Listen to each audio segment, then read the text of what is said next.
Hi అండి, welcome back to our channel aura natural vlogs. ఈ వీడియోలో అయితే చాలా యూస్ఫుల్ టిప్స్ అయితే ఉన్నాయండి. వీడియోని అయితే ఎక్కడ కూడా స్కిప్ చేయకండి. చూసిన ప్రతి ఒక్కరు కూడా ఒక చిన్న లైక్ చేసి ఛానల్ అయితే సబ్స్క్రైబ్ చేయడం మర్చిపోకండి. ఎవరైనా సరే ఫస్ట్ టైం మన ఛానల్ని చూస్తున్నట్లయితే ఒక్కసారి ఛానల్కి వెళ్ళి అయితే చెక్ చేయండి. ఛానల్లో మంచి యూస్ఫుల్ టిప్స్ అయితే ఉన్నాయి. మీకు నచ్చిన కంటెంట్ ఉంది అనుకుంటే రెగ్యులర్గా ఛానల్ని అయితే ఫాలో చేస్తూ ఉండండి. ఫస్ట్ టిప్, చాలామందికి రెగ్యులర్గా యాపిల్స్ తినే అలవాటు అయితే ఉంటుంది. యాపిల్స్ అనే కాదు, ఫ్రూట్స్ ఏవైనా సరే తినే అలవాటు అయితే ఉంటుంది. మనం డైరెక్ట్గా మార్కెట్లో నుండి తీసుకొచ్చి నార్మల్ వాటర్తో వాష్ చేసి కనుక తిన్నాము అనుకోండి, యాపిల్స్ అనేది ఫ్రెష్గా ఉండడానికి ఎక్కువగా కెమికల్స్, పెస్టిసైడ్స్ అయితే వాడుతూ ఉంటారు కదా. వాటిపైన మైనం అనేది వేయడం వల్ల అవి మంచిగా ఎక్కువ రోజులు ఫ్రెష్గా ఉంటాయి. మనం నార్మల్ వాటర్తో కడిగితే ఆ కెమికల్స్ అవన్నీ కూడా పోవు.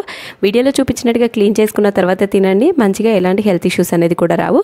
కొంచెం గోరువెచ్చని వాటర్ తీసుకొని అందులో కొంచెం సాల్ట్, పసుపు అనేది వేసి ఈ రెండింటిని మంచిగా మిక్స్ చేసుకొని ఈ యాపిల్స్ అన్ని అందులో వేసి ఒక 10 to 15 మినిట్స్ అలానే వదిలేయాలి. ఒక 10 to 15 మినిట్స్ తర్వాత మనం నార్మల్ వాటర్తో వాష్ చేసి కట్ చేసుకొని తిన్నాము అనుకోండి, మనకి ఎలాంటి హెల్త్ ఇష్యూస్ అనేది రావు. ఇలా చేయడం వల్ల దానిపైన ఉండే కెమికల్స్, పెస్టిసైడ్స్, మైనము అలాంటివన్నీ కూడా చాలా ఈజీగానైతే పోతాయి. యాపిల్స్ అనే కాదు, మనం ఇంట్లో పిల్లలకి ఇచ్చే ఫ్రూట్స్ అయినా, మనం ఏ ఫ్రూట్స్ తిన్నా సరే తప్పకుండా ఇలానైతే క్లీన్ చేసుకోండి. నెక్స్ట్ టిప్, మనం ఇంట్లో ప్రతి దగ్గర వాష్రూమ్స్ దగ్గర కానీ, డోర్ దగ్గర కానీ ఇలా డోర్ మ్యాట్స్ అయితే తప్పకుండా వాడుతూ ఉంటాం కదా. మన ఇంట్లో చిన్నపిల్లలు కానీ పెద్దవాళ్ళు కానీ ఉన్నారు అనుకోండి, ఇలా డోర్ మ్యాట్స్ వేసినప్పుడు కొన్నిసార్లు అయితే స్లిప్ అయి పడిపోతూ ఉంటారు. అంటే డోర్ మ్యాట్ అనేది అటు ఇటు మూవ్ అవ్వడం వల్ల స్లిప్ అయి పడిపోతూ ఉంటారు. అలా మూవ్ అవ్వకుండా ఉండాలి అంటే ఇలా 2-in-1 ప్లాస్టర్ ఉంటుంది కదా, ఆ ప్లాస్టర్ అనేది కొంచెం తీసుకొని ఇలా వెనకాల మనకి ఏదైతే డోర్ మ్యాట్ ఉంటుంది కదా దానికి ఇలా స్టిక్ చేసి మనం ఏ ప్లేస్లో అయితే వేయాలి అనుకుంటామో ఆ ప్లేస్లో కనుక వేసాము అనుకోండి, అది మంచిగా స్టిక్ అయిపోతుంది. సో దీనివల్ల మనకి డోర్ మ్యాట్ అనేది జరగకుండా ఉంటుంది. చిన్నపిల్లలు కానీ పెద్దవాళ్ళు కానీ కింద పడకుండా ఉంటారు. ఇలా మనం వాష్రూమ్స్ దగ్గర కనుక చేసుకున్నాము అనుకోండి, ఈవెన్ వాటర్ పడ్డా సరే డోర్ మ్యాట్ అనేది కదలకుండా అలానే స్టిఫ్గానైతే ఉంటుంది. నెక్స్ట్ టిప్, ఎప్పుడైనా సరే మనం ఇలాంటి ఆర్టిఫిషియల్ ఇయర్ రింగ్స్ అనేది తెచ్చుకున్నప్పుడు ఈ ఎలుక దిమ్మెలు ఉంటాయి కదా, కొన్నిటికైతే మిస్ అవుతూ ఉంటాయి కదా, మనం రెగ్యులర్గా వాడి ఎక్కడో పెట్టి మర్చిపోతూ ఉంటాం కదా. మనం దిమ్మెలు కనుక కరెక్ట్గా లేదు అనుకోండి, మనం కమ్మలు పెట్టినా సరే ఈజీగా ఊడి కింద పడిపోతాయి. అలా దిమ్మెలు పోయినప్పుడు ఈ టిప్ అయితే ట్రై చేయండి. మనం ఇంట్లో 2-in-1 ప్లాస్టర్ అనేది ఉంటుంది కదా, ఆ ప్లాస్టర్ అనేది కొంచెం తీసుకొని ఇలా చిన్న పీస్గా చేసేసి ఇలా దిమ్మెకు వెనుక భాగంలో కనుక పెట్టాము అనుకోండి, అది మంచిగా సెట్ అయిపోతుంది. మనకి దిమ్మ పోయినా సరే ఇలా 2-in-1 ప్లాస్టర్ అనేది ఫిక్స్ అయిపోవడం వల్ల మన కమ్మ అనేది కదలకుండా అలానే స్టిఫ్గానైతే ఉంటుంది. నెక్స్ట్ టిప్, మనం ఇంట్లో కిచెన్ సింక్లోనైతే ఎంత మంచిగా క్లీన్ చేసినా సరే కొన్నిసార్లు బ్యాడ్ స్మెల్ అనేది వచ్చేస్తుంది, కొన్నిసార్లు డ్రైనేజ్ స్మెల్ అనేది వస్తుంది. మనం నైటే బౌల్లన్నీ వాష్ చేసి పడుకుంటాం కదా, నెక్స్ట్ డే మార్నింగ్ కల్లా అందులో బొద్దింకలు, ఒక రకమైన బ్యాడ్ స్మెల్ అనేది వస్తుంది. అలా స్మెల్ రాకుండా ఉండాలి అంటే ఒక బౌల్లో కొంచెం పసుపు, ఒక కర్పూరం ఇలా పౌడర్ లాగా చేసి వేసుకోవాలి. అందులోనే కొంచెం బేకింగ్ సోడా, ఈ మూడింటిని మంచిగా మిక్స్ చేసుకొని నైట్ మనం సింక్ వాష్ చేసిన తర్వాత ఈ పౌడర్ అంతా కూడా మనం కిచెన్ సింక్లో చల్లి కనుక పడుకున్నాము అనుకోండి, మార్నింగ్ వరకు కిచెన్ సింక్ నుండి అయితే బ్యాడ్ స్మెల్ అనేది రాదు. ఈ కర్పూరం, పసుపు, బేకింగ్ సోడా ఏదైతే ఉంటుంది కదా దానివల్ల స్మెల్ అనేది రాకుండా చాలా మంచి స్మెల్ అనేది వస్తుంది. మనం కిచెన్ సింక్లో రెగ్యులర్గా ఎంత మంచిగా క్లీన్ చేసినా సరే స్మెల్ అనేది వస్తుంది అనుకున్నప్పుడు ఈ టిప్ అయితే ట్రై చేయండి. నైట్ పడుకునే ముందు ఇలా చల్లి నెక్స్ట్ డే మార్నింగ్ క్లీన్ చేసాము అనుకోండి, కిచెన్ సింక్ నుండి అయితే స్మెల్ అనేది ఎటువంటిది రాదు, మంచి స్మెల్ అనేది వస్తుంది. ఈ కర్పూరం అనేది వేయడం వల్ల కిచెన్ అంతా కూడా మంచిగా అయిపోతుంది. నెక్స్ట్ టిప్, ఆడవాళ్ళకైతే ప్రతి ఒక్కరికి చాలా రకాల గాజులు అయితే ఉంటాయి. శారీకి తగ్గట్టుగా మ్యాచింగ్ అయితే వేసుకుంటూ ఉంటారు కదా. కొన్నిసార్లు మనము బాక్స్ లేదు, ఎక్కడైనా పెట్టేసాము, నార్మల్ బాక్స్ ఉంది అనుకోండి, ఇలా అన్ని గజిబిజిగా వేయడం వల్ల మనకు ఎప్పుడైనా కావాలి అన్నా కూడా అంత తొందరగా దొరకవు, అంత ఈజీగా దొరకవు. మనం కావాలి అన్నప్పుడు కొన్నిసార్లు సడన్గా తీసినా కూడా పగిలిపోయే ఛాన్సెస్ అయితే ఉన్నాయి. అలా మనకి బాక్స్ లేనప్పుడు ఇంట్లోనే ఈ విధంగా ఏదైనా యూజ్ చేయని బాక్స్ ఉంటుంది కదా, దాంతోనైతే సింపుల్గా రెడీ చేసుకోవచ్చు. ఇలా ఫస్ట్ ఆఫ్ ఆల్ బ్యాంగిల్స్ అన్ని తీసుకొని మనకి use and throw rubber bands ఉంటాయి కదా, ఆ రబ్బర్ బ్యాండ్స్ అనేది వాటికి సపరేట్గా చేసుకోవాలి. కలర్స్ అన్నీ కూడా సపరేట్గా చేసి ఇలా వీడియోలో చూపించినట్టుగా use and throw rubber bands కనుక వేసి మనం ఇంట్లో ఫోన్కి వచ్చిన బాక్సెస్ కానీ, మనం ఏదైనా ఆర్డర్ పెట్టినప్పుడు వచ్చిన బాక్సెస్ కానీ ఉంటాయి కదా, ఆ బాక్సెస్లో ఈ బ్యాంగిల్స్ అన్ని కనుక పెట్టి మూత పెట్టి పెట్టాము అనుకోండి, మనకి బ్యాంగిల్స్ అనేది చూడడానికి చాలా నీట్గా ఉంటుంది. మనం ఎక్కడికైనా జర్నీలోనైనా సరే ఈజీగా కూడా క్యారీ చేయడానికి ఉంటుంది. ఇలా చేయడం వల్ల మనం సపరేట్గా మనము బ్యాంగిల్ స్టోరేజ్ బాక్స్ కొనాల్సిన పని లేకుండా మనం ఇంట్లో ఉండే యూజ్ అయిన బాక్సులతోనే ఇలా మంచిగా రీయూజ్ అయితే చేసుకోవచ్చు. ఇలా రబ్బర్ బ్యాండ్ అనేది వేయడం వల్ల బ్యాంగిల్స్ అనేది మనకి కదలకుండా చాలా స్టిఫ్గానైతే ఉంటాయి. ఇలా బ్యాంగిల్స్ అన్నిటికీ కూడా మంచిగా రబ్బర్ బ్యాండ్ అనేది వేసుకొని మనకి మొబైల్ బాక్సెస్ కానీ ఏదైనా ఆన్లైన్లో ఆర్డర్ పెట్టినప్పుడు వచ్చిన బాక్సెస్లో పెట్టేసుకొని మనం మూత పెట్టుకున్నాము అనుకోండి, అవి స్టిఫ్గా కదలకుండానైతే ఉంటాయి. మనం సపరేట్గా డబ్బులు పెట్టి కొనాల్సిన పని లేకుండా ఇలా సింపుల్గానైతే ట్రై చేయండి. చాలా మందికి రెగ్యులర్గా చపాతీ తినే అలవాటు ఉంటుంది కదా. చపాతీ తిన్న తర్వాత మనం ఈ చపాతీ కర్రతో అయితే చపాతీ చేస్తూ ఉంటాం కదా. చపాతీ చేసినప్పుడు ఇలా చపాతీ కర్రని రోజు అనేది క్లీన్ చేయడం వల్ల తొందరగా పాడైపోతుంది, వుడ్ ఐటమ్ కాబట్టి. బట్ దానిపైన బ్యాక్టీరియా, ఫంగస్ అనేది కంపల్సరీ ఫామ్ అవుతుంది. మనం నార్మల్ వాటర్తో క్లీన్ చేస్తే అంత ఈజీగానైతే పోదు. కొంచెం గోరువెచ్చని వాటర్ అనేది వేసి దానిపైన మనం కర్రీస్లో యూస్ చేసే సాల్ట్ ఉంటుంది కదా, ఆ సాల్ట్ అనేది వేసి గట్టిగా రబ్ చేసుకోవాలి. రబ్ చేసి మళ్ళీ నార్మల్ వాటర్తో పోసి క్లీన్ చేసి మనం స్టవ్ ఉంటుంది కదా, స్టవ్ని మీడియం ఫ్లేమ్లో పెట్టేసి ఈ కోలని దానిపైన పెట్టి ఒక్క 1 మినిట్ పాటు అలానే ఉంచి 2 సైడ్స్ తిప్పుకొని ఒక 10 to 15 మినిట్స్ ఎండలో కనుక పెట్టాము అనుకోండి, దానిపైన ఉండే బ్యాక్టీరియా, ఫంగస్ అంతా కూడా పోతుంది. మనం ఎవ్రీ 15 days 1 monthకి ఒకసారి కనుక ఇలా చేసుకున్నాము అనుకోండి, వుడ్ ఐటమ్స్ అనేది మంచిగా అవుతాయి. బ్యాక్టీరియా, ఫంగస్ అలాంటివి అయితే ఫామ్ అవ్వకుండానైతే ఉంటాయి. ఈవెన్ మనం చపాతీ చేసే పీట కూడా ఇలానైతే క్లీన్ చేసుకోవచ్చు. జస్ట్ మీకు ఓన్లీ చపాతీ కర్ర మాత్రమే చూపిస్తున్నాను. మనం వుడ్ ఐటమ్స్ ఏవైనా సరే ఈ విధంగా క్లీన్ చేసుకున్నాము అనుకోండి, చాలా మంచిగా స్టిఫ్గా ఉంటాయి. బ్యాక్టీరియా, ఫంగస్ అనేది ఉండదు కాబట్టి మనం వాటితో చేసుకున్నా కూడా మనకి ఎలాంటి సైడ్ ఎఫెక్ట్స్ అనేది కూడా ఉండవు. వుడ్ ఐటమ్స్ అనేది ఆయిల్ అనేది కూడా అప్లై చేసుకోవచ్చు. ఒకవేళ ఆయిల్ వద్దు అనుకునే వాళ్ళు ఇలానైతే క్లీన్ చేసుకోవచ్చు. నెక్స్ట్ టిప్, ఎప్పుడైనా సరే మనం ఏదైనా జ్యువెలరీ ఐటమ్స్ కొన్నప్పుడు ఇలాంటి జ్యువెలరీ పర్సెస్ అయితే వస్తూ ఉంటాయి కదా. మనం ఏంటంటే రోజు ఎక్కువ పర్సెస్ ఉంటే వేస్ట్ అనేవి పక్కన పడేస్తూ ఉంటాం కదా. అలా పడేయకుండా ఈసారి అయితే ఇలా మంచిగా రీయూజ్ అయితే చేసుకోండి. మనం ఇంట్లో పెద్దవాళ్ళు కానీ చిన్నపిల్లలకి ఏదైనా టాబ్లెట్స్ కానీ సిరప్స్ కానీ వేసేది ఉంది అనుకోండి, ప్రతిసారి మనం బయటికి వెళ్ళి తెచ్చుకోవాల్సిన పని లేకుండా మనం హాల్లో అలా పెట్టేస్తూ ఉంటాం కదా.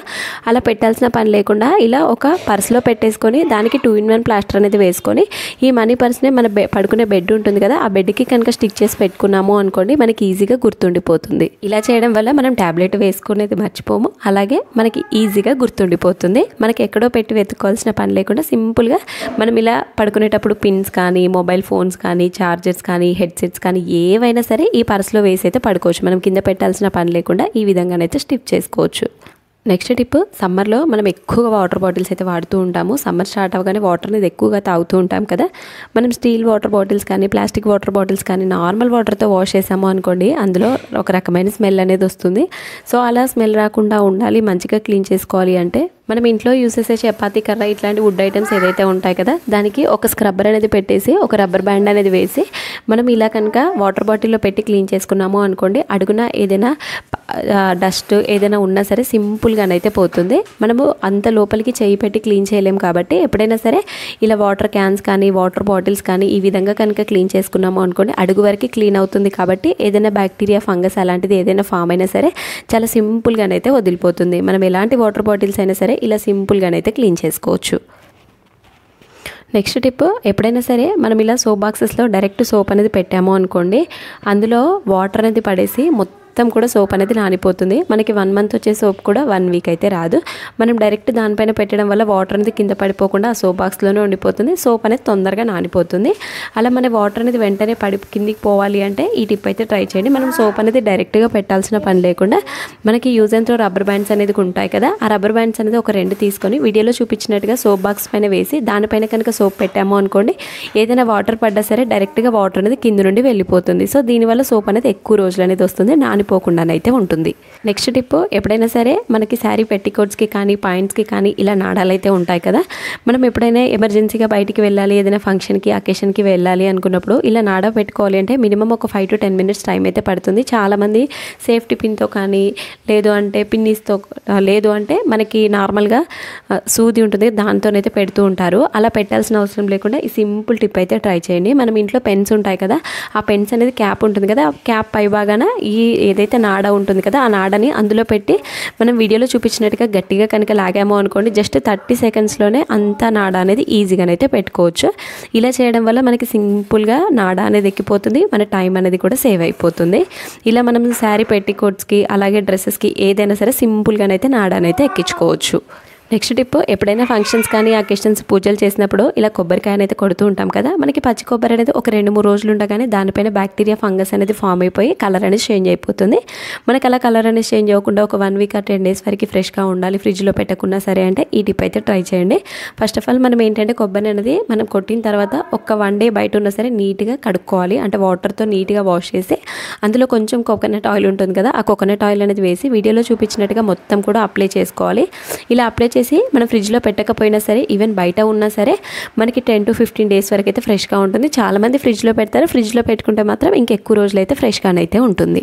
నెక్స్ట్ టిప్, కిచెన్లో నైట్ పడుకునే ముందు మనం అన్నీ క్లీన్గా చేసి పడుకున్నా సరే అందులో నుండి బొద్దింకలు అయితే వస్తూ ఉంటాయి. మనం ఎంత కంట్రోల్ చేసినా సరే బొద్దింకలు అయితే ఆ కిచెన్ సింక్ నుండి రాకుండానైతే ఉండవు. మీరు ఒకసారి ఇలా ట్రై చేయండి. నెక్స్ట్ డే మార్నింగ్ అయితే ఒక్క బొద్దింక కూడా కనిపించదు. మన ఇంట్లో ఏదైనా యూస్ అయిన ట్యాబ్లెట్స్, ఎక్స్పైరీ అయిపోయిన ట్యాబ్లెట్స్ ఉంటాయి కదా, 1 or 2 ట్యాబ్లెట్స్ అయితే తీసుకోవాలి. వాటిని ఏంటంటే ఇలా మెత్తగా పౌడర్ లాగా చేసి తీసుకోవాలి. తర్వాత అందులో మనం ఇంట్లో యూస్ చేసే టాల్కమ్ పౌడర్ ఉంటుంది కదా, ఏదైనా పౌడర్ అనేది వేసి ఈ రెండింటిని మంచిగా మిక్స్ చేసుకోవాలి. ఈ పౌడర్ అంతా కూడా మిక్స్ చేసుకొని మనం నైట్ కిచెన్లో బౌల్స్ అన్ని క్లీన్ చేసిన తర్వాత కిచెన్ సింక్ కూడా క్లీన్ చేస్తూ ఉంటాం కదా, సింక్ క్లీన్ చేసిన తర్వాత అందులో ఈ పౌడర్ అనేది చల్లి కనుక పడుకున్నాము అనుకోండి, నెక్స్ట్ డే మార్నింగ్ కల్లా మనకి కిచెన్లో ఒక్క బొద్దింక కూడా కనిపించదు. ఇలా చేయడం వల్ల మనకి కిచెన్లో కానీ అలాగే సింక్లో కానీ బొద్దింకలు అయితే తిరగకుండా ఉంటాయి. ఇప్పుడు ఇందులో ఏదైతే ట్యాబ్లెట్ అనేది మిక్స్ చేస్తున్నాం కదా, ఆ ట్యాబ్లెట్ స్మెల్కి బొద్దింకలు అయితే తిరగకుండా ఉంటాయి. దీనివల్ల కిచెన్ అనేది నీట్గా ఉంటుంది, మార్నింగ్ క్లీన్ చేయాల్సిన పని కూడా ఉండదు. నెక్స్ట్ టిప్, చాలామంది ప్రతి ఒక్కరు కూడా బ్యాచిలర్స్ అయినా హౌస్ వైఫ్స్ అయినా ప్రతి కర్రీలో కూడా కరివేపాకుని అయితే కామన్గా వేస్తూ ఉంటాం కదా. మనం ఎప్పుడైనా ఊరు వెళ్ళినప్పుడు కానీ ఏదైనా మార్కెట్కి వెళ్ళినప్పుడు తక్కువ కాస్ట్లో వచ్చింది అనుకోండి, ఎక్కువ క్వాంటిటీ కరివేపాకుని అయితే తెచ్చుకుంటూ ఉంటాం కదా.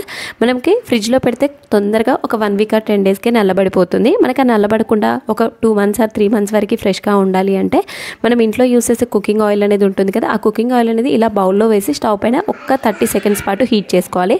అది కొంచెం గోరువెచ్చగా అయిన తర్వాత మనకి ఏదైతే కరివేపాకు ఉంటుంది కదా, ఆ కరివేపాకు పైన వేసి మంచిగా మొత్తం అంతా కూడా అప్లై అయ్యేలాగా మొత్తం కూడా అప్లై చేసుకొని ఒక ప్లాస్టిక్ ఏదైనా ఒక కంటైనర్ని తీసుకొని అందులో అడుగున టిష్యూ పేపర్ అనేది వేసి ఈ కరివేపాకు అంతా వేసి మనం మూత పెట్టి ఫ్రిడ్జ్లో కనుక పెట్టాము అనుకోండి, మనకి మినిమం 2 or 3 months వరకు అయితే కరివేపాకు అనేది పాడవకుండా ఉంటుంది, ఆకులు అనేది నల్లబడకుండా ఉంటాయి. ఎప్పుడైనా సరే మనకి కరివేపాకు తెచ్చుకున్నప్పుడు అందులో తేమ అంతా పోయే వరకు, అంటే ఏదైనా వాటర్ కంటెంట్ ఉన్నా కూడా పోయేంత వరకు ఆరబెట్టుకోవాలి. వాటర్ కంటెంట్ పోయిన తర్వాతే కరివేపాకు అనేది స్టోర్ చేసుకోవాలి. అందులో ఏదైనా తేమ వాటర్ కంటెంట్ ఉంది అనుకోండి, కరివేపాకు అనేది తొందరగా కుళ్ళిపోతుంది, నల్లబడిపోతుంది. సో మనం తెచ్చుకున్నప్పుడే ఇలా నీట్గా క్లీన్ చేసి మంచిగా ఉన్న ఆకులు మాత్రమే సపరేట్ చేసుకోవాలి. ఇలా చేసుకోవడం వల్ల కరివేపాకు అయితే చాలా రోజుల వరకు ఫ్రెష్గానైతే ఉంటుంది. ఐ హోప్ మీకు టిప్స్ అన్నీ కూడా నచ్చాయని అనుకుంటున్నాను. మీకు ఏ టిప్ నచ్చిందో కామెంట్ చేయండి. ఇంకా మీకు దేనికి రిలేటెడ్ టిప్స్ కావాలో కామెంట్ చేయండి. తప్పకుండా నేను నెక్స్ట్ వీడియోస్లోనైతే చేయడానికైతే ట్రై చేస్తాను. ఇలాంటి మంచి మంచి వీడియోస్ అయితే మన ఛానల్లో చాలా ఉన్నాయి. ఎవరైనా సరే ఫస్ట్ టైం చూస్తున్నట్లయితే ఛానల్కి వెళ్ళైతే చెక్ చేయండి. యూట్యూబే కాదు, ఇన్స్టాగ్రామ్లో కూడా మంచి మంచి టిప్స్ అయితే షేర్ చేస్తూ ఉంటాను. అక్కడ కూడా మన ఛానల్ అయితే ఫాలో చేస్తూ ఉండండి. నెక్స్ట్ టిప్, మనము ప్రతి కర్రీలో కూడా అల్లంని అయితే వాడుతూ ఉంటాం కదా. ఈవెన్ అల్లం వెల్లుల్లి పేస్ట్ చేసుకోవాలి అంటే ఒకేసారి 1/4 kg 1/2 kg అల్లంని అయితే తెచ్చుకుంటూ ఉంటాము.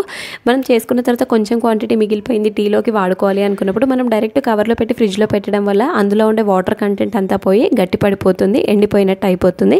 అలా మనకి ఎండిపోకుండా చాలా రోజుల వరకు ఫ్రెష్గా ఉండాలి అంటే ఇలా పేపర్లో చుట్టి జిప్ లాక్ కవర్స్ ఉంటాయి కదా, ఆ కవర్లో పెట్టి ఫ్రిడ్జ్లో కనుక పెట్టాము అనుకోండి, మనకి గాలి తగలకుండా ఉంటుంది. కాబట్టి మనకి 1 or 2 months వరకైనా సరే ఫ్రెష్గానైతే ఉంటుంది. ఇలా చేయడం వల్ల అల్లం అనేది చాలా రోజుల వరకే పాడవకుండా ఫ్రెష్గానైతే ఉంటుంది. చూసిన ప్రతి ఒక్కరు కూడా ఒక చిన్న లైక్ చేసి మీకు నచ్చిన టిప్ ఏందో కామెంట్ చేయండి.